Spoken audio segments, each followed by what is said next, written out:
I'm Capsule, where we explore life in the 21st century through the eyes of people like you and me. I'm Monica. And I'm Joerenz. And today we have Mr. Joseph Maisonnueve. He's a case manager for a nonprofit working with veterans. Thank you so much for coming on, Joseph. Thank you, Monica. Thank you guys for giving me an opportunity to be here on the platform, and I really appreciate the everything, the invitation. Yeah, it's great to have you here. Super excited. Definitely. Can you tell us more about your profession? What inspired you to take on your profession? Well, I have previously I worked with a nonprofit organization as a program manager, whereby I headed two programs for special needs. So that that career actually has it gave me so much insight in terms of how I was able to give back to the community, because there was so much in need to actually speak with the parents, and the service that we provided with the organization helped so much individuals in the community. And My present uh, present job currently, it's with the veterans. So I'm challenged enough every day be able to provide additional service for them, because many of these individuals, as we know, do need help. Many of them have some psychological issues. They need advocates for them health wise. Some of these individuals don't have any families, so I enjoy the aspect of be able to on an everyday help these individuals and make the most of their day, and be able to speak with them and listen to them and so forth. So it brings me a lot of joy and comfort, knowing that I'm still giving back to another undeserved part of our community. So, what would you describe your day to day on the job? I would say, okay, normally I would go in, I would say hi to everyone. Normally where I go in, my the building that I'm at, the residents actually they're there presently. So where the offices are located in one portion of the building, and then the residents are upstairs. I mean the veterans. I would go to my office. I would say hi to my coworker, and I would check my messages. And I normally I have stickers of reminders, daily notes of what I need to do, and I would check in and see what I need to do. And normally during the course of the week, we do have do a couple of days where we actually go in and visit them at their residence, and just spend time with them, asking them exactly how's their day, any and give them a chance to voice their concerns of anything that they might need, be able to provide any services that they might need. And there's, of course, we do have meetings throughout the week with our management, regarding follow-ups that we have, or anything new regarding the organization. So it's very much, I would say, a a job where it's like any other job, but yet you're you're basically going you are serving individuals, and it's a one-on-one contact. So the human interaction, I would say, is very it's it is a one-on-one most of the time, because some of the residents, veterans, will call my desk and say, hey Joseph, I need to come and speak with you, or hey, can you come up and speak with me, and this is, can you be able to advocate on my behalf to obtain some information on certain things and so forth. So that's more or less, I would say, the day-to-day aspect of the job. And it's it's, as I mentioned, it's very fulfilling, and understanding that many of them are appreciative, because some of what's happening regarding the pandemic, many of many of the as we know, many of the offices, city agencies, are not ready available over the phone, or they're not able to go out and actually go in person if they need to take care of something. So the advocate myself to actually obtain the information and see what I can do regarding some issues that they might some specific things that they might need to be able to get done. So those are pretty much I would say the core a core daily aspect of the job. Overall, the job does entail a lot of I would say there's a lot of things that we need to speak with management regarding there's a lot of changes within the I would say city and state agencies because we do have audits during the course of the year. We have to maintain some of the core paperwork that has to because monthly and yearly there's always different aspects of paperwork that has to be be understood by the residents regarding their rights, regarding some advocacy for them. So we have to always make sure we update the files. Okay, so it's a lot of filing. It's a lot of being bring up to speed in turn and understanding there are some things that we need to be able to remember. There are trainings that are done periodically because it is a nonprofit, so there are different I would say aspects of core things that the state and the city agencies need us to know regarding advocacy for any individuals and so forth. So we need to be able to understand these have trainings on, and there are platforms that we need to sometimes have to have trainings on to because everything now currently we are going green. So we are right now we've actually completed training on actually understanding some of the platforms, be able to get some of the paperwork on the trainings, I'm sorry, on the paperwork on the platform. So there's, things are changing, I would say little by little. So it is really like in most other careers where we just have to just always be up to date on that so different software platforms and everything else that's happening pretty much. Wow, that's incredible. It's both heartwarming and you have like a job that really like keeps you on your feet. Like you know, it's like you never know what to expect day to day. Yes, yes. I would say yes, yes. It can be very yes, it can be I can be on my toes where, I'm, 1 minute I can be in a meeting with a fellow with management, and then I have to actually see some residents and take care of some things for them. So yes, it can be very challenging at times and so forth. And again, and the reward is knowing that you provided service for these individuals at the end of the day, and they needed someone to have to be their advocate.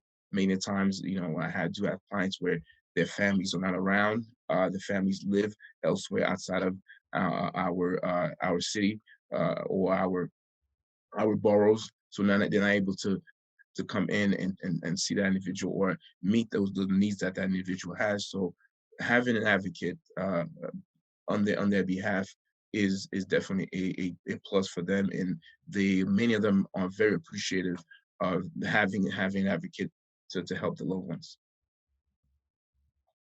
Wow, that's amazing.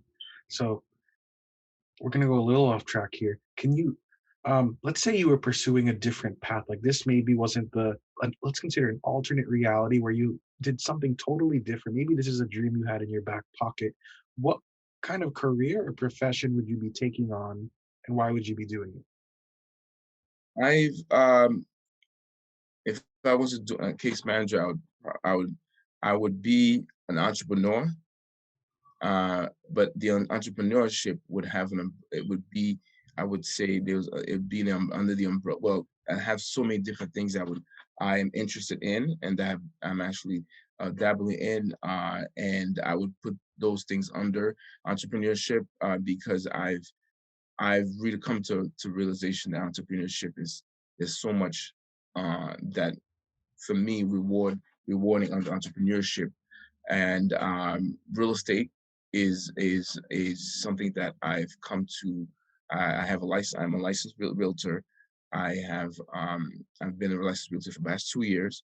I am working. I've worked actually for two different brokerages, and I enjoy the aspect of individuals coming in. They need an apartment, and just the process and understanding that you're providing the service to the public. It's their feeling, because many a times individuals, they're faced with so much uncertainty, and being able to again be another advocate, another aspect, I would say, is definitely fulfilling for me. A home, a house is just not a house. You know, a home can be just so much more. So be able to help someone and find the right apartment and make it their own, and be able for them to buy a home, and that could have been their greatest inspiration, and thing they wanted to do in life, where be able to have that home and feel a sense of accomplishment. Real estate definitely provides that for me. I am now a newly licensed uh, travel agent, and pursuing that aspect also, and yeah, and be able to come in, and someone asks me, hey, can you really truly sit down with me and uh, give me write down an itinerary for me, and I want to be able to have a great vacation with my family and enjoy it. Yeah, it brings me joy. Someone will say, "Wow," and I can give them tips and say, "Hey, I think you should do this," and "Oh no, I've been to this place, but I think you should be able to enjoy this amount of enjoyment by going this route." And so for me, though, entrepreneurship and that aspect of it, again, it brings me so much more. It is such a difference from being a case manager. So yeah, travel agent as a travel agency, and also I would love. I am working on having a travel blog. That is totally a different realm. Writing is something that I've actually wanted to write regarding travel, because there's so much that wealth of understanding and really and truly a passion for travel that I have. So that is something that I would put under the umbrella of entrepreneurship. I'm gonna work and see how that's gonna be. It's gonna come to fruition. Yep. I remember you told me you wrote an article. I think it was for like a Haitian blog about forgot what it was, but you showed me the article. I thought it was really cool. Yes, it was a friend of mine actually. It was a blog on actually getting people to travel, and she knew I love to travel. She said, "Hey, contribute to the blog," and she and I worked diligently for a couple of months, and I actually contributed to the blog. I was on a panel when they launched the actual website, and it really gave me so much insight into my creativity in writing, because because of how much that I like traveling. So I still have that little, I would say, something back in my mind, say, hey, why not put that into writing, because you enjoyed doing that before. So I would say that that's one of the I would say something outside the realm that I've never done, that I definitely would continue. I would love to continue pursuing. Oh, would you also consider your path to like investing in real estate part of entrepreneurship? Yes, I would definitely I would say that it's something that I'm working towards pursuing more. I am actually looking. I've actually started learning more, because there are so much different aspects about because one can be a real estate agent, but being a real estate investor are not one and the same. So it takes much more to understand what are the different dynamics of investing, how much you have to be able to look within yourself and know exactly who you are, what do you want to accomplish as an investor, how do you see yourself investing, and understanding what what risk that you can take, what you can't, and what's out there, and how much, yeah, and knowledge is power. So in real estate is a, it can be a pendulum. There's highs and lows, but the more that you educate yourself, the more understanding of exactly what it takes to be an investor, the more success you attain. Definitely. So, we're on the segment on the show we like to call past, present, future. So, Joseph, where do you see yourself now compared to 5 years ago? Now I see myself much more into myself. I believe that I'm much more confident in and understanding so many things regarding as we just spoke about a little bit a little bit about investing, finances. Um, I'm much more aware of I would say social justice, which is one of the things which is very common now in our society and around the world, and my, my spirituality has grown much more much more it was 5 years ago. So I would say I'm definitely matured within myself and grounded, and those aspects have made so much more me so much more a better person. So, 5 years from now, where do you see yourself? 5 years from now, I see myself definitely much married with kids. I see myself much more further in my entrepreneurship endeavors, much more success, and of course, much more pushing for much more, be able to give back to my community, and just still living life and enjoying many of the things that I enjoy. And what do you enjoy? Like sushi, going for a walk in the park. Yeah, I enjoy so many of the simple things of life. Definitely, I love walking out the park. I'm actually I've taken up actually last summer. I've taken up in the morning, going for walks early mornings. I have a trail right not far from me. I love that, so I'm actually going to start that again because the weather's much better now. So I love doing that. I am a sports enthusiast. The pandemic has really kind of hampered a little bit. I'm not able to go to the stadium and enjoy any stadium events, but I can still kick back in the old TV or my phone and watch a game. I am a love of music, wealth of music I enjoy, and yeah, I love travel, and unfortunate because the it hasn't been something where I was able to do the last 2 years. I would say, but yeah, definitely travel. I love travel. I love learning about cultures.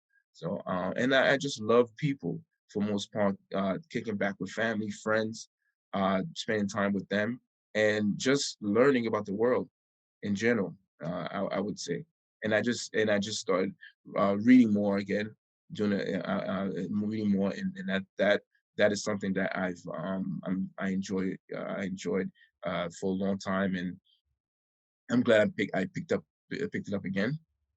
Those are pretty much those are all the things that I pretty much enjoy on the everyday basis. I would say pretty much. So, your most recent travel experience, even if it was like 2, 3 years ago, what important thing have you learned? Most, I would say I was in India. It was southern India. I went to see a friend of mine who's an architect, and he's there presently now. And I've had such an enlightening experience because I was there previously in the north and I went to the south, and I was able to the when I the hotel I stayed at, I actually got to be friendly with a couple of the gentlemen that worked in the hotel, and really and truly they took me under their wing and really opened up their home and teach me about their culture. And I was able to really truly go around and visit different communities around there. I actually almost even interviewed some of the young individuals working there and asking them how has many of them told me about their experiences and how much that they're looking to they're looking towards their careers, and many of them spoke about how much the dynamics of technology and engineering has, how much India has transformed in the eyes of the world, and they're wanting to express that to me as a traveler, and I definitely appreciate that. I was I'm friends now with another gentleman. He was a doctor, and he actually uh, he and I spent a lot of time. I was there. He was telling me about exactly how much that the about their culture, and exactly what I can I can what I can as an outsider, what I can tell people about India, because there's so much is being in the eyes of the world we see, but when we go and visit, it's something different. So from my first visit in the north, from the south, the people are different. The languages, there was three different languages in the south, particularly, rather than the one main language. That I didn't know. I understood that there was so many dialects in different parts of India, but that one particular, I would say, part in the South, I was exposed to three different dialects. Um, I was exposed to different diet. They were very organic, uh, because it was by the seaside.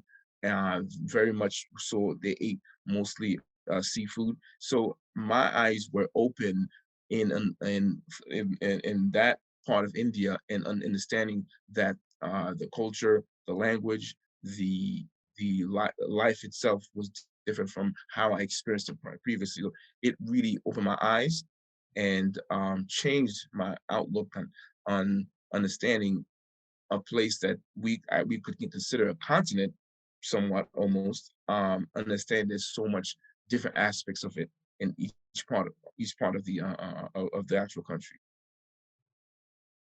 That's amazing. So you've just got such a wealth of experience, and it explains why you're so able to understand many of the different cases that you handle on a day-to-day basis. Speaking of which, we had talked about what it was like to work in the day of your life and as a case manager.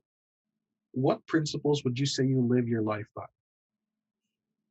Live the life you love the life you live.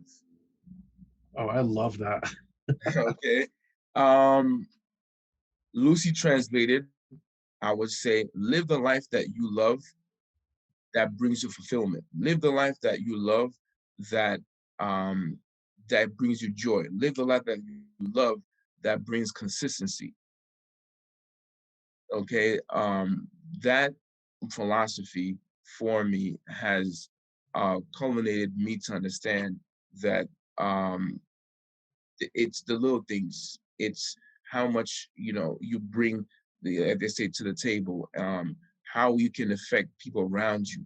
Okay, you can be here presently in New York, or you can be in Brazil, but there are people out there that they go through the same thing as you do. Okay, but and understand that we're not so different. So we need to be able to understand each other on makes us similar, and what make brings us joy. So we need to be able to live the life that we love.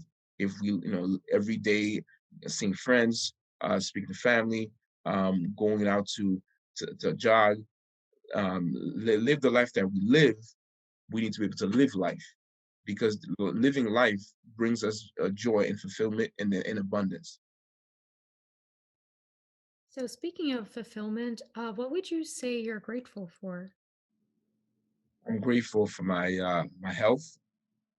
I'm grateful uh, for my mom. I would say she has sacrificed so much for me in life. Uh, I'm grateful for having so much good people around me. I think it's important for those three are very important to me uh, because they those things are part of me. Having great individuals I can reach out to who can reach out to me for help, whether they're friends or family or coworkers, um, and be able to do that is definitely my greatest one of the greatest aspects of who I am. Having my health is important, and so grateful because of the times we live in now to be able to be here and be healthy is a great gift. I'm grateful for that.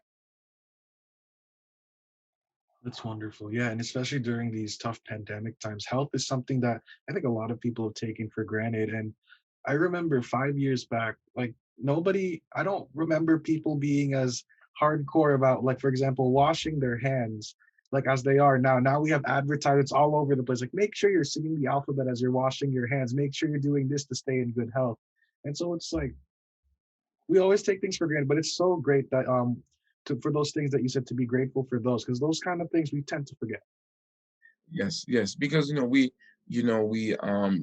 tend to forget because as many people sometimes forget we do live in a society of we glamorize busy, busy, busy, busy. Yeah, We're trying to do so much because there's so much that we're interested in, we're trying to accomplish, but yet we have to be able to ground ourselves on some core things that are important that we are grateful for that makes us who we are and be able to be able to understand and keep us whole and grounded. So it can be a wealth of different things, or it can just be one thing that keeps us that keeps us remembering who we are as humans. So it is important to these times to know that hey, your health is primary. A cousin of mine recently she said, you know what, during the pandemic I realized I didn't really get a cold.